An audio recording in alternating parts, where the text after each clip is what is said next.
Alors voici les nouveautés pour Illustrator 2020. Honnêtement, il n'y en a pas beaucoup, hein, il y en a deux principales. On va les voir ensemble.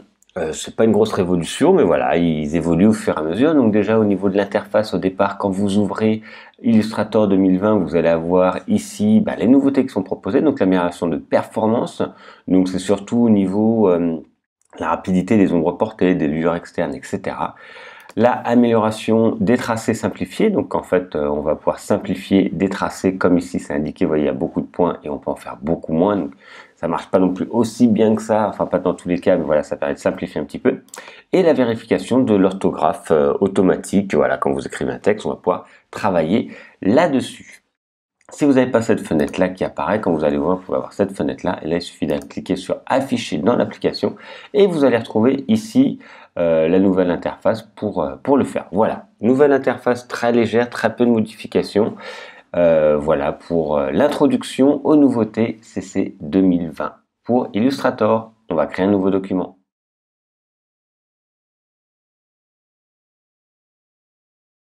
Alors, j'ai ouvert un tracé et une image. Pour l'instant, c'est une image que je vais vectoriser pour vous montrer la simplification des tracés. Et je vais également faire une forme très simple pour que vous compreniez un petit peu le principe. Je ne sais pas si vous connaissez déjà la vectorisation dynamique, mais quand on faisait la vectorisation dynamique, on avait la possibilité de changer en fait au niveau des courbes, du nombre de points, etc. C'est un peu la même chose. Là, je vais faire rapidement une vectorisation dynamique, donc je ne vais pas vous expliquer comment faire, comment l'améliorer. Et, parce que c'est pas le but, hein, c'est pour vous expliquer les principes des dessins, donc des tracés simplifiés. Donc vous voyez, là il y a un certain nombre de points. Il y a un certain nombre de points qui sont automatiquement créés par rapport à la vectorisation de mon tracé. Et maintenant, si je vais dans Objet, Tracé, je retrouve Simplifié. Objet, Tracé, Simplifié. J'ai une fenêtre qui va s'ouvrir ici, qui est une prévisualisation qui nous permet, vous voyez, soit d'avoir moins de points, donc ça va déformer, soit d'avoir plus de points. Donc ça va être plus proche du résultat final. Mais parfois, on va pouvoir trouver un compromis pour simplifier. On va pouvoir également cliquer sur les trois petits points pour avoir finalement plus d'options. On peut ici maximum, minimum. On peut avoir un seuil d'arrondi, vous voyez, qui va changer complètement l'aspect. On peut convertir en ligne droite, donc ça peut donner un petit effet créatif, mais bon, ça déforme tout. Et on peut afficher le tracé d'origine, qui est le tracé rouge, pour voir un petit peu. Et on peut également faire une simplification automatique.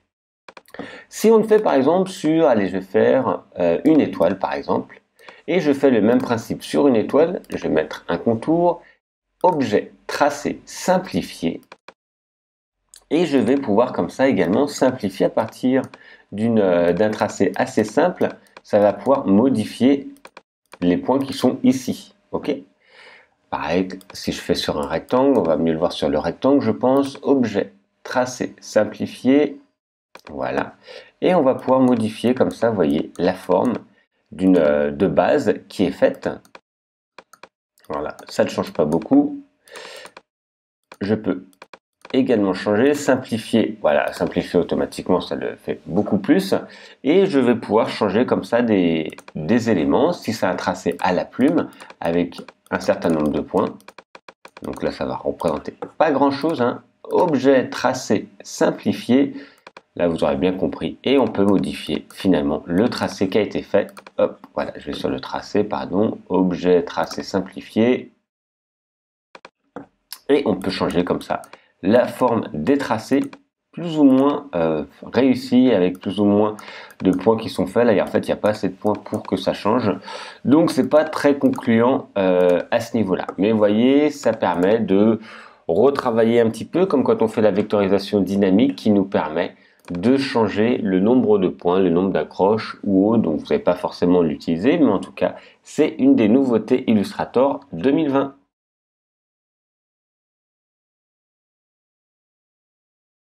On va placer à la dernière grande nouveauté, enfin grande nouveauté qui est finalement un détail, hein, parce que ça existe sur plein d'autres logiciels, qui est la correction orthographique. Donc je vais écrire avec une faute, correction de texte. Il reconnaît qu'il y a un problème au niveau du mot, là il manque un R, hein. C'est souligné. Si ça n'apparaît pas, il faudra faire clic droit, orthographe et vérification automatique. Vous voyez, moi il est coché, donc il était apparent, sinon s'il n'est pas coché, il n'est pas apparent. Il va me dire où il y a une correction à faire. J'ai juste besoin de la sélectionner ou sélectionner tout le bloc de texte, hein, si vous voulez faire ça sur l'ensemble du bloc de texte. Clic droit et tout simplement il va me faire les propositions qui peuvent être corrigées. Donc connexion, reconnaissance, apparemment, enfin après c'est avec un certain nombre de caractères que lui va définir des mots, correction, et il me corrige, correction avec le double R. Voilà la correction orthographique, hein, pas besoin de passer trop longtemps dessus, c'est une des avancées de Illustrator CC 2020. Allez, la dernière petite nouveauté que vous n'allez pas forcément voir tout de suite, c'est au niveau du mode d'enregistrement qui maintenant va se faire en cache. En fait, avant, quand on enregistrait, il y avait une petite barre ici de progression qui se faisait. Et pendant cette progression, on ne pouvait pas faire tellement autre chose. Maintenant, c'est possible. Voilà, c'est une petite amélioration. Au fur et à mesure, il y a de plus en plus d'améliorations. Donc c'est bien, mais vous n'allez pas forcément vous en rendre compte. Voilà, la conclusion pour ces nouveautés, ça n'a pas été trop fourni au niveau des nouveautés 2020. Donc si vous avez Illustrator, même 2018, 2017, 2019, ça suffit amplement. Si vous êtes abonné au Creative Cloud, vous pouvez télécharger la nouvelle version, mais ça ne va pas changer votre mode de travail, hein, c'est identique. Je vous rappelle que je propose de nombreuses formations sur Illustrator. Alors, la plupart sont sur 2018 ou 2019. Je vais en faire sur 2020 également, mais ça ne va rien changer au niveau des manipulations. C'est exactement pareil pour la plupart de vos travaux. Donc, ne soyez pas perdus et ne soyez pas forcément en recherche de la dernière version tout le temps. Voilà, j'espère que cette vidéo vous a plu. À très bientôt.